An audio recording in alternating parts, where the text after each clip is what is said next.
ठीक है, Indian system, constitutional के सिस्टम में हम लोग क्या है, एक मिनॉरिटी हैं, पर मैं, क्योंकि मेरे से बहुत बड़े सिख विद्वान बैठे हैं स्टेज पर, मेरे आइडियल बैठे हैं स्टेज पर, तो इनके सामने नहीं कहूंगा, लेकिन मैं सिखों को भी कहता हूं कि कभी अपने आप को मिनॉरिटी नहीं कहना, क्योंकि शेरों की कभी मेजॉरिटी होती ही नहीं है।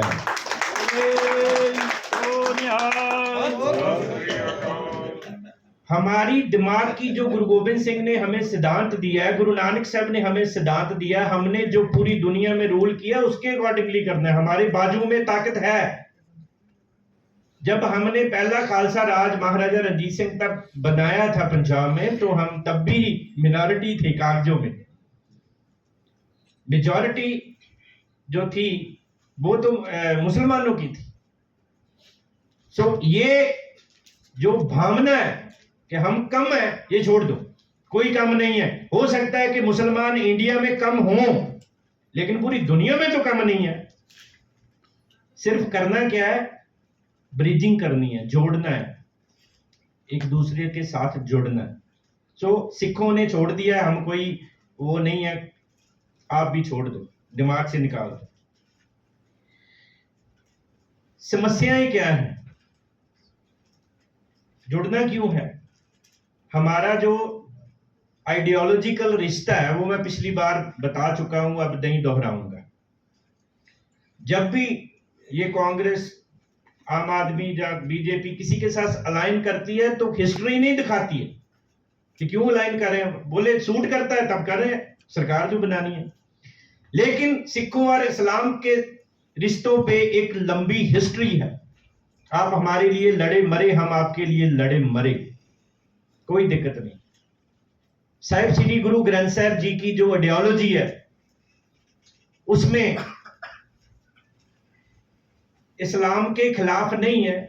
अगर कहीं लगा कि कोई किसी की बात भ्रम में है, धर्म के विरुद्ध है, तो गुरु साहिबान ने उस पर कटाक्ष किया, लेकिन किसी भी धर्म के खिलाफ उसमें कुछ नहीं।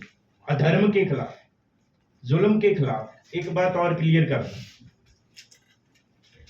मुगल और मुसलमान में क्या फर्क है? वही जो बादलों में और हमारे सिखों में फर्क है। बादल सिख है, हमारे लीडर हैं वो पॉलिटिकली कितने अच्छे सिख हैं, उनके राज में गुरु ग्रंथ साहब की बेदबी हुई। पंजाब के बड़े इमाम साहब जो शाही इमाम, उनके पास सुखबीर सिंह बादल गया, मैं ऑन रिकॉर्ड बोल रहा हूं जी, बोला मेरे को सपोर्ट करो।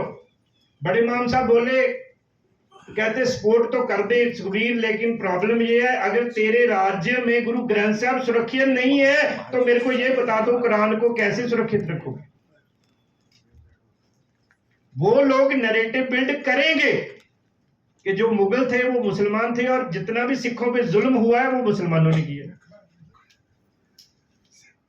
ये नैरेटिव को तोड़ना पड़ेगा, क्योंकि अगर हम ये नैरेटिव को तोड़ेंगे नहीं तो हम आगे नहीं बढ़ पाए।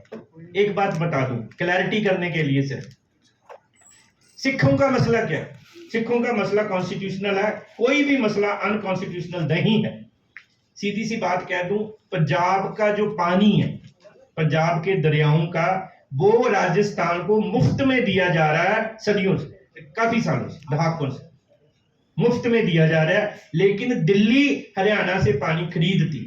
तो हम कहते हैं कि जिस रेट पे आप दिल्ली पानी खरीद रही है हरियाणा से, उससे 5 रुपए कम में हमें वो राजस्थान के पानी के पैसे दे दो। हमारे ऊपर 3 लाख करोड़ का कर्जा है, 4 ही हो गया होगा, ये जो नई सरकार का कच्चा चट्टा है इसके अकॉर्डिंगली तो 4 हो गया। क्या ये अनकॉन्स्टिट्यूशनल है जी? बताओ। अगर सिख अपने पानी की रॉयल्टी मांगते हैं तो क्या ये अनकॉन्स्टिट्यूशनल तो नहीं है ना? राजस्थान ने पैसे परमपाल सिंह को नहीं देने या गुरप्रीत सिंह को नहीं देने, पंजाब को ही देने हैं, ताकि हमारे पंजाब के ऊपर जो कर्जा है उसमें से 70,000 करोड़ तब पता किस बात का है कि जी देखो जी 84 के बाद इतना बड़ा प्रॉब्लम रहा, हमारी जो फौज है, जो हमारी पुलिस है, उसने काफी पैसे लगा दिए, उसका कर्जा हमारे पंजाब पे चढ़ गया। लड़के भी हमारे मरे, 25,000 नौजवान हमारा स्टेट ने, हमारा लड़के भी हमारे मरे, कर्जा भी हमारे ऊपर ही। तो 3 लाख करोड़ बन गया, और जुड़ते जुड़ते जुड़ते जुड़ते हम कहते हैं क्या पंजाब ने जो 56% ग्रेन पैदा करके इस देश को दिया था वो 3 लाख करोड़ का भी नहीं था। अडानी का तो एक लाइन में ही 1 लाख करोड़ माफ कर देते हो। भाई पंजाब की भी कोई आइडेंटिटी है। सो बात सीधी सी है, सिख